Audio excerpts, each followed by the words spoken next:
Hello Joynal বাবা, তুই তো একটা ভিডিও দেখ। আমি আবু জাহেলে বাড়ির সামনে, নবীজি বাড়ির সামনে দুই পাকায় মারে আসি, 2 দিন ধরে খাই নাই, গোসল নাই, আমি তাপ করে খালি বসে আছি, সাফামারাও যাইতে পারি নাই। আমার এই ভিডিওটা দেখিয়া আমার এখান থেকে নিয়ে যাও বাবা। ও লিজু, তো আমার ভিডিওটা দেখ। আমি তোর আশায় বসে আছি, মনে বড় আশা ছিল একসাথে তাপ করবো, একসাথে নবীর রসে যাবো, কিছুই হইতেছে না। নবীজির বাড়ি ওরা চিনে না। আমি তো দেখি ভিডিওতে, আমি আবু জাহেলের বাড়ির সামনে গেছি,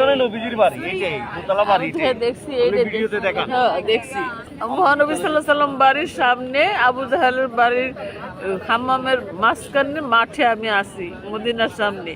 মদিনা আমার নতুন করে তাপ করবো, সাফা পরে তোরা করবো, আমি তো লাগল পাইলে, নাহলে আমি মনে এনেই মরবো।